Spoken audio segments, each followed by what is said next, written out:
จัดรายการไปตามวาระที่ได้รับมอบหมายก็ได้มีการบันทึกเป็นการบันทึกเสียง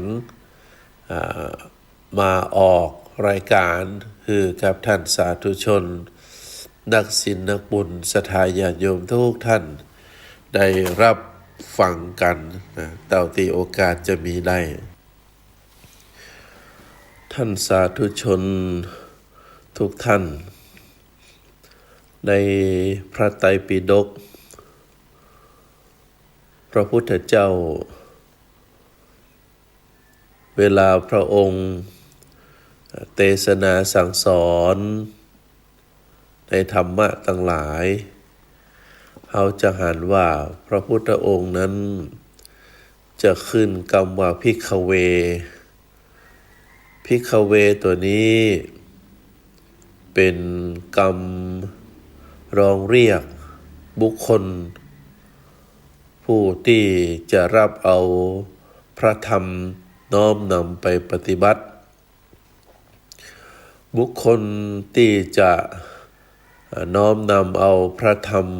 ไปปฏิบัติได้แก่บุคคล4จำพวกอันได้แก่ภิกษุก็คือปจายที่ออกบวชในพระพุทธศาสนาภิกษุณีก็ได้แก่ผู้หญิงที่ออกบวชในพระพุทธศาสนาประการที่3ก็คืออุบาสกได้แก่ปจายที่เข้าถึงพระรัตนตรัยอุบาสิกาอันก็ได้แก่แม่หญิงที่เข้าถึงพระรัตนตรัยบุคคล4จำพวกนี้พระพุทธองค์จะใช้สรรพนามที่ปรากฏในสูตรต่างๆเวลาพระพุทธองค์ได้ตรัสสอนในเทศนาธรรมนั้นก็คือใช้คำว่าภิกขเวภิกขเวตัวนี้ก็มาจากศัพท์ว่าภิกขุเวลานำไปแจกตามหลักไวยากรณ์ในภาษามคธหรือภาษาบาลี จะใช้คำว่าภิกขเวแปลว่าดูก่อนภิกษุทั้งหลายเพราะฉะนั้นภิกขุตัวนี้มาจากศัพท์ว่าพยะซึ่งแปลว่าภัยมีอิคธาตุเป็นไปในความหันเพราะฉะนั้นเมื่อต่อกันเข้าเป็นภิกขุหรือแจกทรัพย์ตามพิพัฒน์เป็นภิกขเวก็จะแปลว่าผู้หันภัยในวัฏสงสารซึ่งมีความหมายนัยยะว่าผู้เห็นภัยในวัฏสงสารนั้นก็คือผู้มีปัญญาพิจารณาเห็นตามความเป็นจริงอันได้แก่ความเป็นจริงของสังขารที่บาจิรังยั่งยืนของรูปและนามอยากจะพ้นไปจากโลกนี้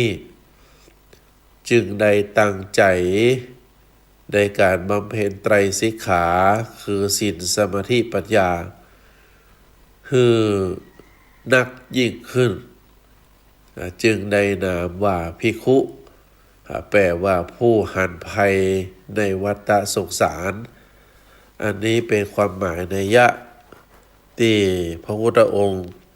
ใช้คำว่าภิกขเวเนื้อศรัทธาญาติโยม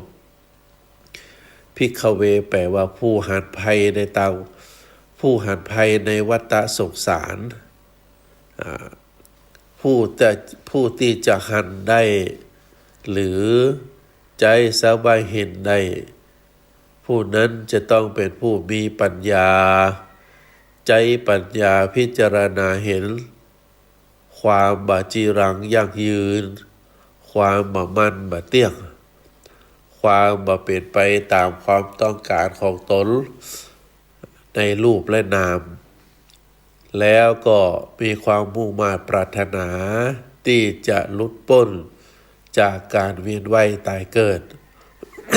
จึงได้ตั้งใจบำเพ็ญไตรสิกขาอันได้แก่ศีลสมาธิปัญญาจนได้บรรลุธรรมขั้นสูงสุดคือพระนิพพานโดยที่บ่ต้องปิกมาเกิดวังวนในวัฏสงสารแห่งอันนี้เป็นความหมายในยะของคำว่าภิกขเวอันได้แก่ภิกษุภิกษุณีอุบาสกอุบาสิกาก็คือเรียกว่าเป็นบริษัทสี่นั่นเองศรัทธาญาติโยม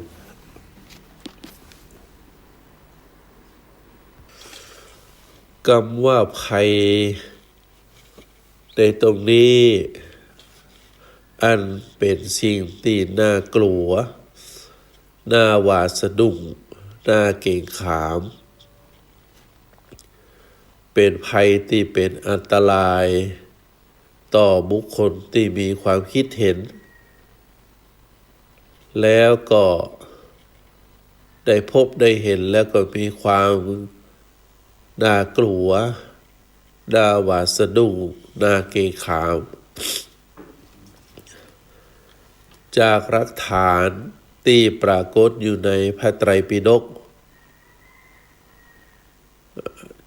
ในจตุกนิบาตอังคุตรนิกายเล่มที่21ได้มีคำว่าจัตตารีมานิภิกขเวพยานิแปลว่าดูก่อนภิกษุทั้งหลายผู้หันภัยในวัฏสงสารทั้งหลายภัยนั้นมี4 อย่าง4 ประการเนอะศรัทธาญาติโยมตามพระไตรปิฎกบอกว่าที่ว่าหันภัยนั้นก็คือภัยนั้นมีอยู่4 ประการประการที่1คืออัตตานุวาทะพยังประการที่2ปรานุวาทะพยังประการที่3ทันดะพยังแล้วก็ประการที่4ทุกขติพยังก็จะได้อธิบายเป็นข้อไปภัยประการที่1คืออัตตานุวาทะพยังแปลว่าภัยคือการติเตียนตัวเองบุคคลบางคนในโลกนี้พิจารณาหันว่าการติเตียนตนเองแล้วก็ได้ละกายทุจริตวจีทุจริตมโนทุจริตก็คือการประพฤติชั่วทางกายวาจาใจโดยการติเตียนตัวเองบอกว่าการกระทำอย่างอี้บ่ถูกต้องเป็นความชั่วทางกายเป็นความชั่วทางวาจาและก็เป็นความชั่วทางใจแล้วเมื่อหันว่าตัวเองได้ติเตียนตัวเองที่จะประพฤติประทำในทางที่บ่ถูกต้องแล้วก็หันมาประพฤติในทางที่ถูกต้องก็คือกายสุจริตวจีสุจริตแล้วก็มโนทุจริตมโนสุจริตรักษาตัวเก่าคือบริสุทธิ์เป็นอย่างดีโดยความประพฤติชอบในทางกายทางวาจาทางใจอันนี้เรียกว่าอัตตานุวาทะพยังก็คือการติเตียนตัวเองเป็นภัยอย่างหนึ่งแต่ว่าเป็นภัยในต่างด้านดีก็คือการตักเตือนการว่ากล่าวคือตัวเก่าได้หู้ได้เข้าใจแล้วก็ละในต่างที่บ่ดีเป็นความชั่วทางกายทางวาจาทางใจแล้วก็มาประพฤติในต่างที่ดีคือสุจริตทางกายทางวาจาทางใจทำคือตนเองนั้นมีความบริสุทธิ์พุทธผ่องสะอาด ตึงกายตึงวาจาตั้งใจอันนี้ถือว่าเป็นสิ่งที่ดีแต่ถึงว่าจะเป็นภัยประการที่หนึ่งอันตัวเองได้ว่ากล่าวตักเตือนได้ตำหนิติเตียนตัวเองบ่ต้องคือคนอื่นมาติเตียนประการที่สองปรานุวาทะพยังภัยคือการดูถูกผู้อื่นติเตียนอันนี้หมายความว่าบุคคลบางคนที่อยู่ในโลกนี้ได้พิจารณาหันว่าคนเฮานั้นได้ประพฤติความชั่วทางกายทางวาจาทางใจถึงแม้ว่า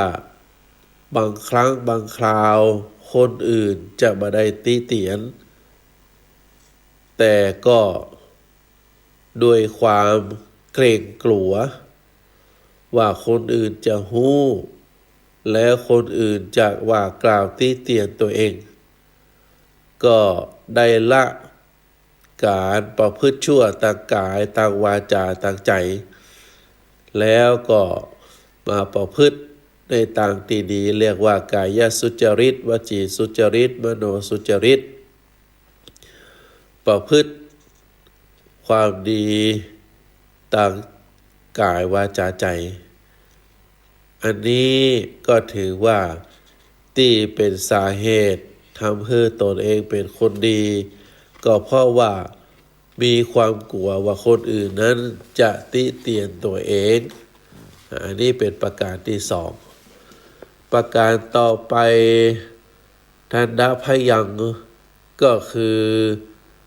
ความกลัวต่ออาชญาบุคคลบางคนในโลกนี้ได้หันผู้ที่ประพฤติผิดตามกฎหมายถูกเจ้าหน้าที่จับกุมถูกลงโทษโดยการประหารพ่องโดยการจำคุกพ่องหรือในสมัยก่อน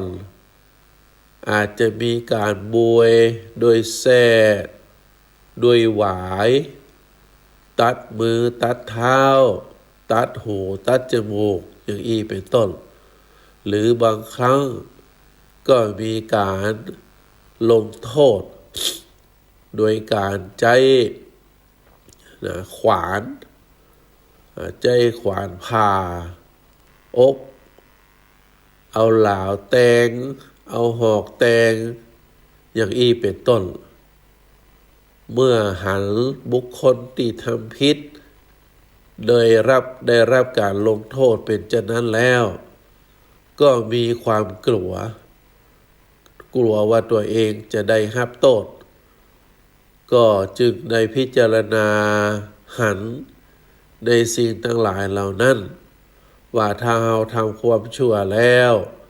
ก็จะได้รับโทษอย่างนี้แน่นอนบุคคลผู้นั้นก็ละความชั่วทางกายวาจาใจแล้วก็ทำความดีคือมีความดีนักยิ่งขึ้นอันนี้เรียกว่าเป็นความกลัวต่อภัย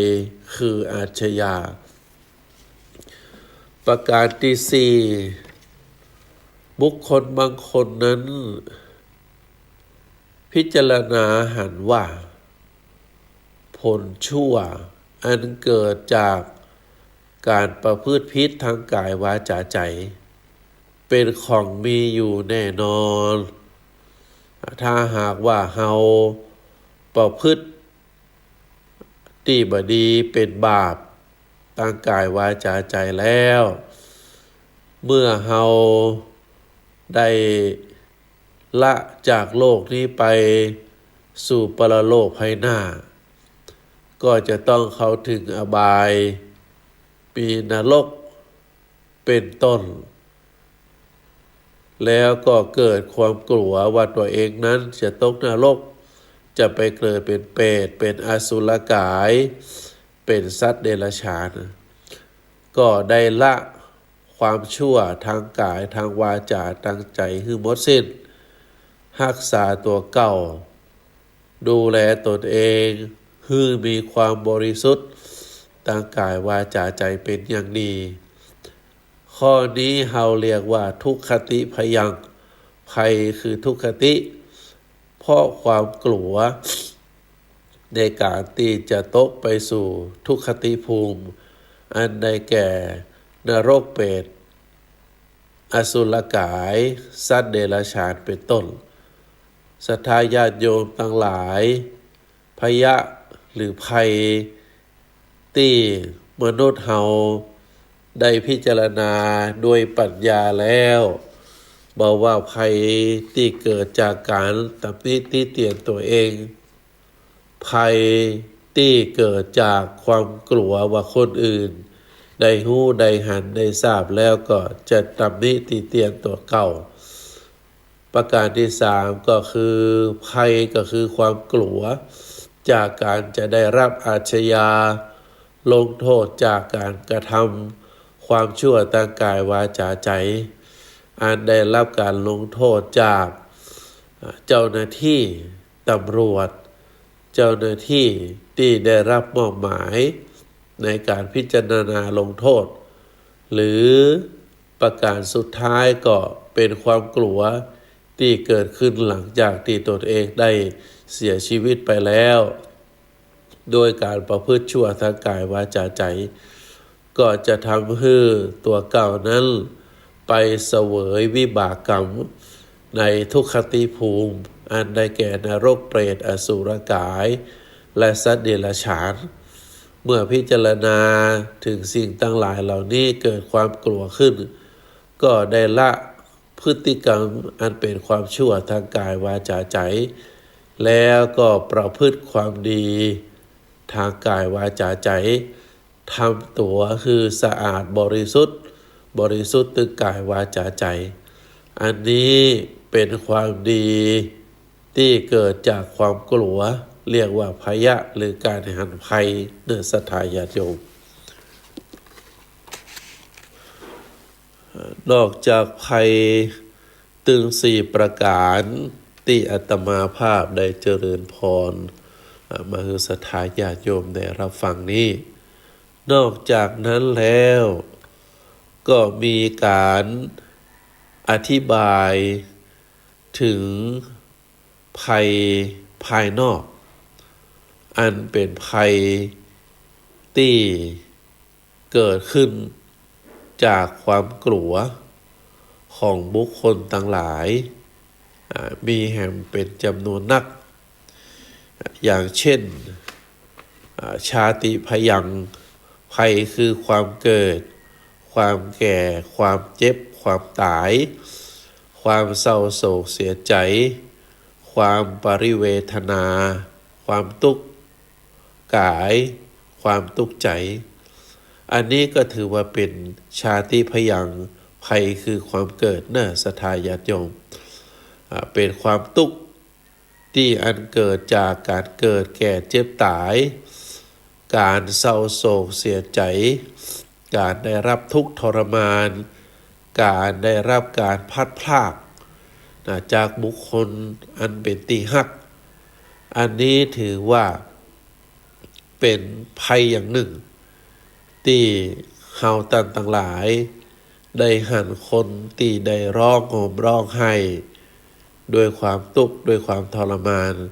เฮาเรียกว่าชาติพยังก็คือภัยอันเกิดจากความเกิดความแก่ความเจ็บความตายตลอดถึงการพลัดพรากจากของหรือบุคคลอันเป็นที่รักเป็นที่ชอบใจการได้สิ่งที่บ่สมหวังการได้ความคับแค้นใจความทุกข์ใจอันนี้ก็ถือว่าเป็นความกลัวประการหนึ่งอันเกิดจากการเกิดแก่เจ็บตายเขาเรียกว่าชาติพยังศรัทธาท่านสาธุชนทั้งหลายนอกจากนั้นยังมีภัยต่างๆที่ทำให้เกิดความกลัวหรือการที่เฮาท่านทั้งหลายได้รับความเสียหายอันเกิดจากภัยทั้งหลายเหล่านี้ตะกี้ได้อู้ถึงชาติภัยคือความเกิดแก่เจ็บตายความเศร้าโศกเสียใจ การทุกข์ใจทุกข์กายที่ได้รับอันเกิดจากการพลาดพลาดจากของที่เฮาฮักเขาชอบใจอาการผิดหวังการบ่สมหวังอย่างอี้เป็นต้นประการต่อมาอาคีพยังภัยอันเกิดจากไฟก็อันได้แก่การเกิดจากไฟไหม้บ่ว่าจะเป็นไฟไหม้บ้านไฟไหม้ที่ไฟไหม้สิ่งของทั้งหลายนะไฟฟ้าหรือไฟที่ทำความร้อนนั้นเปิ้นได้กล่าวว่ามีคุณอนันต์มีโทษมหันต์คำว่าคุณอนันต์ก็คือไฟทั้งหลายนี้ถ้าหากว่าบ่มีกระแสไฟฟ้าเฮาก็จะอยู่ด้วยความยากความลำบากอาตมานี่ยังตันอยู่ในสมัยที่ไฟฟ้ายังบ่มี ไฟฟ้ายังบ่มีใช้ในบ้านก็ถามว่าความทุกข์ยากลำบากนะบ่ว่าจะเป็นการหุงข้าวหุงแกงอาจจะต้องใช้ก่อฟืนใช้ถ่านใช้ฟืนก็กว่าจะดังไฟติดได้นะแล้วก็มาค่ำมาคืนมาการไปหั่นไปนี่นะการเข้าห้องน้ำห้องสุขาอยู่ในบ้านในเฮือนบ่มีกระแสไฟฟ้านี่มันมืดมันน่ากลัวนะอันนี้ปัจจุบันนี้นะไฟฟ้าสว่างไสวหรือไฟที่เฮาใช้หุงข้าวหุงแกงสมัยก่อนปัจจุบันนี้ก็ยังมีใช้ประปรายแต่ก็มาปรับเปลี่ยนเป็นรูปแก๊สนะแก๊สเตาแก๊สก็ทำให้เกิดความสะดวกสบายการหุงข้าวการทำกับข้าวก็เกิดจากการใช้เตาแก๊สก็เป็นเชื้อเพลิงชนิดหนึ่งถ้าหากว่าเพลิงหรือไฟเหล่านี้กระแสไฟที่ไฟเปิ้นฮ้องว่าไฟช็อตไฟลัดวงจรก็ถ้าคือเกิดขึ้นแล้วก็ทำความเสียหายนะบ้านเรือนเป็นหลังหรือบางทีโกดังเก็บของหรือสิ่งของต่างๆก็ถูกไฟไหม้เกิดความเสียหายเป็นหลายร้อยล้านอันนี้ภัยเกิดจากไฟประการต่อมาอุทกพยังภัยอันเกิดจากการจากน้ำเป็นต้นว่าเกิดน้ำท่วมนะ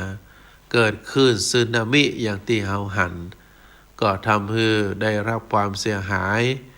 นะคนตายเป็นจำนวนนักนอกจากนั้นก็อาจจะเป็นให้เข้านะนาเข้าตลอดถึงพืชพันธุ์ธัญญาหารต่างๆเมื่อมีเกิดน้ำท่วมแล้วก็ได้รับความเสียหาย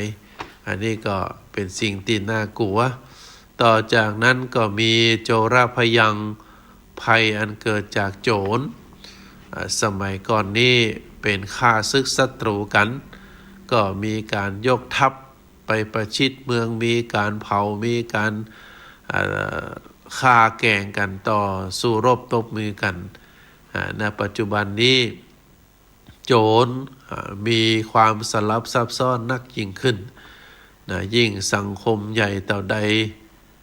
ภัยอันเกิดจากโจรด้วยความรู้หรือบ่ความรู้ก็แล้วแต่ก็เกิดความเสียหายเป็นจำนวนนักบ่ว่าจะเป็นโจรทางด้านเศรษฐกิจประเทศคู่ต่อสู้ประเทศที่คอยกลั่นแกล้งคอยกีดกันค้ากันขายอย่างอีเป็นต้นหรือบางทีก็เกิดจากเรียกว่าโจรนั้นเกิดจากทางด้าน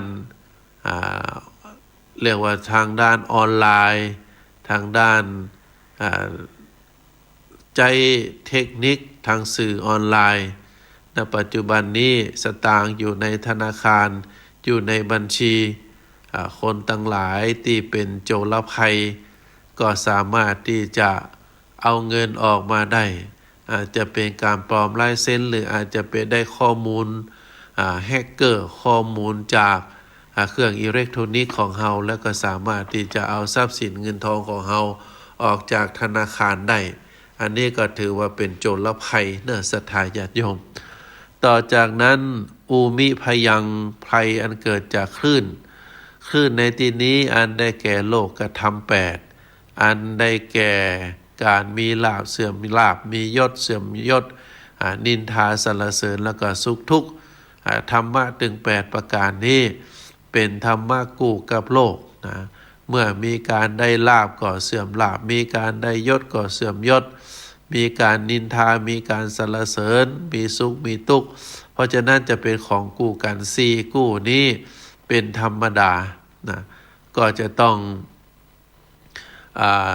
มีความกลัวมีความป้องกันมีการพยายาม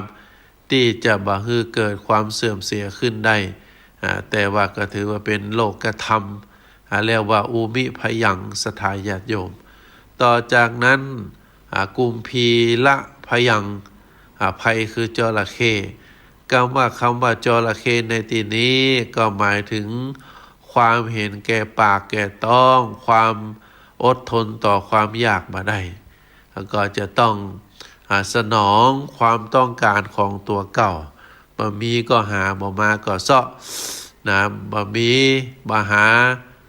เมื่อเซาะบ่ได้หาบ่ได้ก็มีการจี้การปล้นเอาเพื่อมาสนองตอบ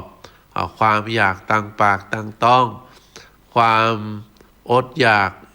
ความอดทนอดอยากความหิวโหยบ่ได้อันนี้เรียกว่ากุมพีละพยังนอกจากนั้นในข้อนี้ท่านก็หมายถึงนิวรณ์5อันได้แก่มีกามฉันทะพยาบาทถีนมิทะเป็นต้นอุทกะวิจิกิจฉาตึง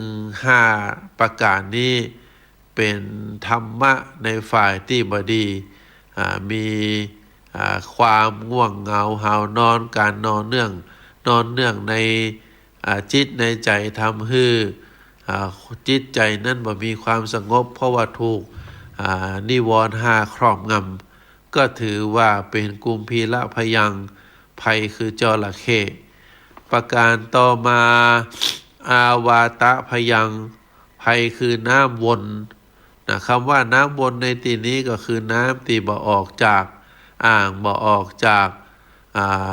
บ่อวนไปวนมาอยู่หั่นในที่นี้หมายถึงกามคุณ5ในศรัทธาญาติโยมอันได้แก่รูปเสียงกลิ่นรสโผฏฐัพพะอันเจ้าโลกกันปากันเดือดร้อนมีความทุกข์มีความทรมานเพราะว่ายึดมั่นถือมั่นในสิ่งต่างหลายที่ตัวเองเข้าไปผูกพันอันได้แก่รูปการหลงในรูปร่างที่สวยงามความหนุ่มความสาวแม่หญิงก็หลงในปอดใจก็หลงในแม่หญิงนอกจากนั้นหลงไหลในรูปแล้วก็มีเสียงกลิ่นรสโผฏฐัพพะถูกต้องสัมผัสเมื่อมีความหลงเกิดขึ้นแล้วคนทั้งหลายก็จะวนเวียนอยู่ในกามคุณ5บ่สามารถที่จะตัดจะขาดออกไปได้เพราะอย่างปัจจุบันนี้เราจะหันการฆ่าการตายการทะเลาะวิวาทก็เกิดจากกามคุณ5เมื่อคนนั้นได้ตกลงปรงใจเป็นกู้ครองแล้วพอมีความบ่พอใจกันเกิดขึ้นก็มีการหย่าร้างฝ่ายหนึ่งอยากจะหย่าร้างฝ่ายหนึ่งยัง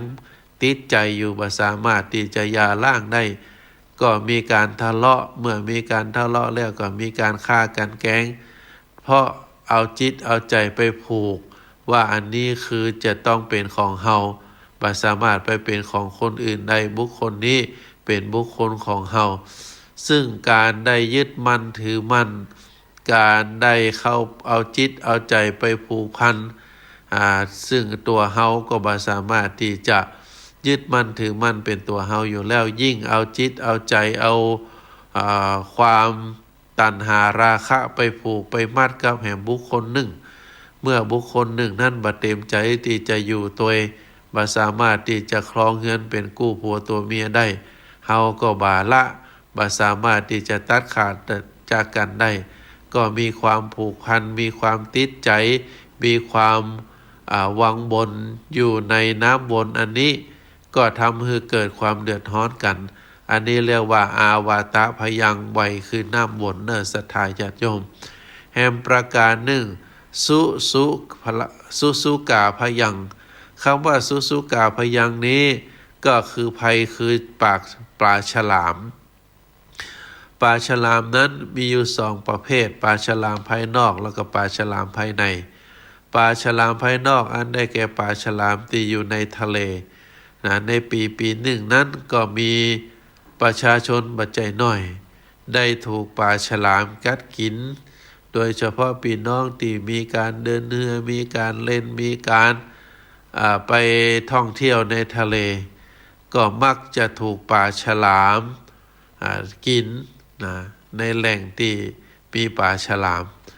แต่ว่าปลาฉลามแห่งประเภทหนึ่งได้แก่ปลาฉลามภายในอันได้แก่กิเลสตัณหาก็คือความโลภความโกรธความหลงได้กัดบุคคลทุกคนบ่มีการยกเว้นบ่ว่าหญิงบ่ว่าใจบ่ว่าละอ่อนบ่ว่าคนเฒ่าคนแก่ผู้ที่ยังตัดขาดกิเลสบ่ได้ก็คือความโลภความโกรธความหลงเมื่อเกิดเข้าไปครอบงำจิตใจบุคคลใดบุคคลนั้นก็จะได้รับการฆ่าการแกล้งจากกิเลสเหล่านี้ได้รับภัยอย่างร้ายแรงก็เหมือนกับยาพิษเหมือนกับฆ่าศึกเหมือนกับอสรพิษเหมือนกับสายฟ้าที่ผ่าลงมาก็ทำให้ได้รับความเดือดร้อนจากปลาฉลามภายในก็คือกิเลสนี้เพราะฉะนั้นบรรดานักปราชญ์ท่านผู้รู้ทั้งหลายเมื่อได้หันภัยทั้งหลายเหล่านี้แล้วโดยเฉพาะภัยอันเกิดจากกิเลสก็พยายามที่จะสลัดกิเลสให้ออกจากจิตจากใจให้มีความเป็นอยู่เตียในความเป็นอยู่แคล้วคลาดปลอดภัยจากกิเลสทั้งมวลเมื่อเฮามามีกิเลสอันเป็นฐานของความทุกข์แล้วก็ทำให้เกิดความสุขได้อันนี้ถือว่าเป็นภัยยะอันเกิดจากความกลัวเนื้อศรัทธาญาติโยมความกลัวนั้นก็มีหลายประการด้วยกันท่านสาธุชนพุทธบริษัททั้งหลายเพราะฉะนั้นภัยในวัฏสงสารที่กล่าวมาก็คือภิกษุภิกษุณีอุบาสกอุบาสิกาเฮาท่านทั้งหลายที่นับถือพระพุทธศาสนาปฏิบัติธรรมตามคำสอนของพระพุทธเจ้าตามครูบาอาจารย์ได้ประพฤติปฏิบัติมาโดยที่พระพุทธองค์ได้เรียกขานนามของหมู่เฮาว่าภิกขเวอันหมายถึงภิกษุได้แก่ผู้เห็นภัยในวัฏสงสารอาตมาภาพได้เจริญพรเกี่ยวกับภัยก็คือความกลัวไว้ในพระพุทธศาสนานั้นมีหลายประการตามที่ได้เจริญมาแล้วทีนี้มาพูดถึงวัฏฏะก็คือการวนการหมุนในศรัทธาญาติโยมเป็นไปตามเหตุเป็นไปตามปัจจัยตราบใดที่สิ่งหนึ่งมีสิ่งนั้นจะต้องมีสิ่งใดสิ่งหนึ่งที่เฮาตัดขาดได้สิ่งทั้งหลายเหล่านั้นก็จะตัดขาดไปคำว่าวัฏฏะที่แปลว่าหมุนหรือว่าที่แปลว่าวนหรือว่าหมุนนั้นในพระพุทธศาสนามี3ประการที่หนึ่งก็คือกิเลสอันหมายถึงความการนอนเนื่องอยู่ในจิตในใจก็คือความโลภความโกรธความหลงเมื่อมีความโลภความโกรธความหลงแล้วด้วยการที่เฮาท่านทั้งหลายมีอวิชชาตัณหาอุปาทานคำว่าอวิชชาก็คือความบ่ฮู้แจ้งเห็นจริงในสิ่งทั้งหลายว่าการเกิดแก่เจ็บตายก็ดีการเข้าไปยึดมั่นถือมั่นก็ดี การสนองตอบความต้องการของตนเองก็ดีอันนี้เป็นกิเลสเป็นกิเลสที่มีอยู่ในจิตในใจเมื่อเฮามีกิเลสแล้วก็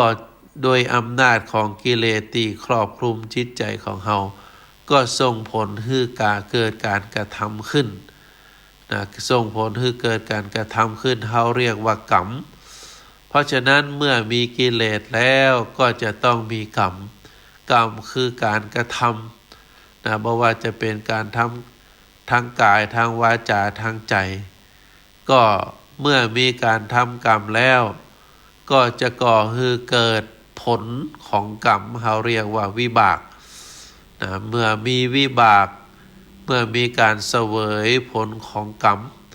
ก็ทำให้เกิดเวทนา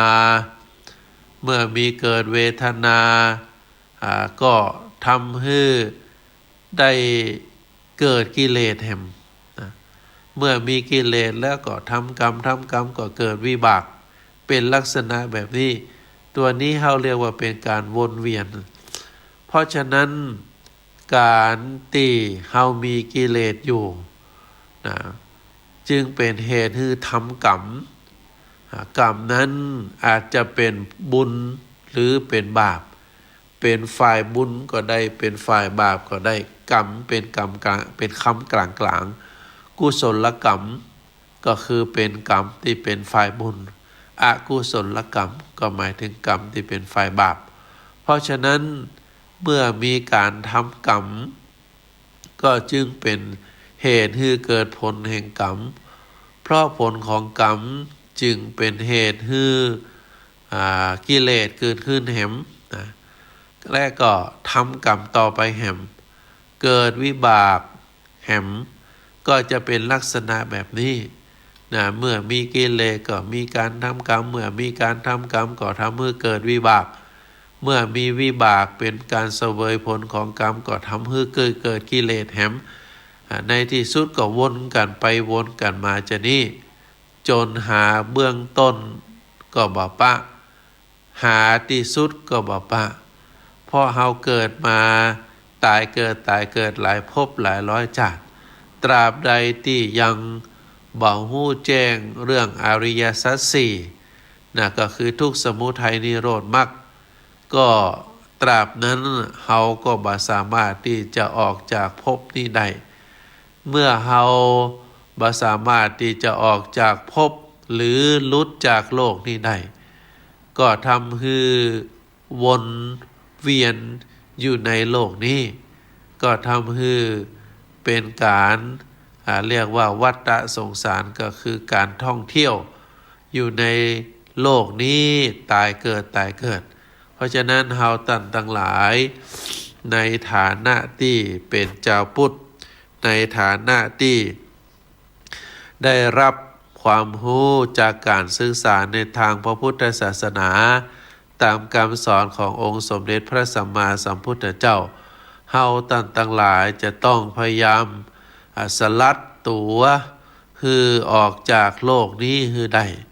เพื่อที่จะลดจากวัฏสงสารแล้วก็ได้เข้าถึงพระนฤพาน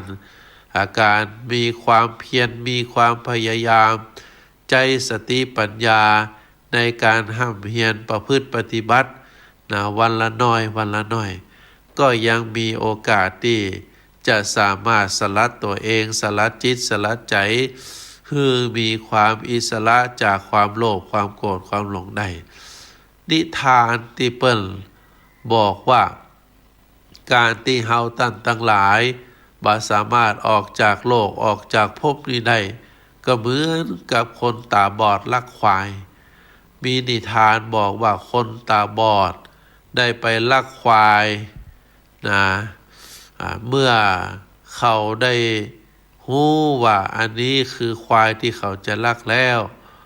ก็ได้ขึ้นขี่หลังควายแล้วก็ได้เมื่อขึ้นขี่แล้วก็ไล่ควายไปควายก็เดินวนอยู่ในคอกโดยที่บ่ได้เปิดประตูคอกควายออกไปเพราะตัวเองบ่หัน ควายตัวนั้นก็จะเดินหมุนเวียนอยู่ในคอกตามใดที่ประตูคอกยังบ่เปิดคนตาบอดนั้นก็บ่ฮู้เข้าใจว่าตัวเองได้ขี่หลังควายแล้วได้ใส่ได้เคียนควายเข้าใจว่าควายนั้นออกจากคอกไปไกลแล้วก็ปรากฏว่าเมื่อได้สว่างได้แจ้งขึ้นมาคนตาบอดนั่นก็เข้าใจว่าตัวเองนั้นได้หนีไปไกลแล้วที่แท้แล้วควายนั้นก็ยังเดินวนอยู่ในคอกในคอกวัวคอกควายนั้นอยู่จนเจ้าของตื่นมาหันแล้วก็ร้องถามว่าจะเอาควายของตัวเองนั้นไปไหนซึ่งคนตาบอดก็เข้าใจว่าตัวเองนั้นหนีไปไกลแล้วในที่สุดก็ยังอยู่ในคอกนั้นอยู่คอกวัวคอกควายนั้นอยู่ที่เข้าใจอย่างอีก็เพราะว่าตาของตัวเองบ่หันตาของตัวเองบ่ฮู้จากตั้งออกไปทางใดอันนี้ก็เหมือนเปรียบเหมือนกับเฮาตันทั้งหลายในฐานะที่เป็นปุถุชนสถาญาติโยมเมื่อเฮาเป็นปุถุชนคำว่าปุถุชนก็คือคนหนาโดยกิเลสก็ยังถูกอวิชชาความบ่ฮู้ครอบงำอยู่เมื่อบ่หันอริยสัจสี่เมื่อบ่ฮู้ลู่ทางที่จะสลัดออกจากโลกนี้ไปได้หรือจะสลัดออกจากกองทุกข์ไปได้ก็เปรียบเช่นเดียวกับคนตาบอดที่ลักควายก็เพราะว่าบ่ฮู้ในทางออกจากคอกควายไปได้อันนี้ก็เป็นการเปรียบเทียบในสถาญาติโยมเปรียบเทียบในการที่เฮาทั้งหลายตายเกิดท่องเที่ยวไปมาอยู่ในวัฏสงสารจนบ่ฮู้จักสิ้นสุดได้ก็เป็นการอุปมาอุปไมยในการที่เฮาทั้งหลายยังมีกิเลสอยู่เป็นปุถุชนอยู่บ่สามารถที่จะสลัดกิเลสออกจากจิตจากใจได้เมื่อมีกิเลสก็จะทำกรรมเป็นการกระทำตอบสนองกิเลสที่มีอยู่ในจิตในใจเมื่อมีการทำกรรมเกิดขึ้นบ่ว่าจะเป็นกรรมฝ่ายดีเป็นกรรมฝ่ายไม่ดีก็จะต้องเสวยวิบากกรรมเหล่านั้นเมื่อมีการเสวยวิบากกรรมก็ยังต้องมีกิเลสเกิดขึ้นแหมก็วังบนเป็นลักษณะแบบนี้อันนี้เป็นสิ่งที่เกิดขึ้นในจิตในใจสถาญาติโยมนี้อาตมาภาพได้เอ่ยในเรื่องความหันภัยในวัฏสงสารเรียกว่าผู้หันภัยในวัฏสงสารเมื่อหันภัยแล้วเราก็จะต้องสลัดออกจากวัฏสงสารนี้ได้แต่ตราบใดที่เรายังหันภัยแต่ว่าบ่สามารถสลัดออกจากวัฏสงสารนี้ก็เป็นความที่เราจะต้องมีความมุ่งพยายามประกอบความเพียรตามคำสอนของพระพุทธเจ้าให้ได้ก็ขอเจริญพรสถาญาติโยม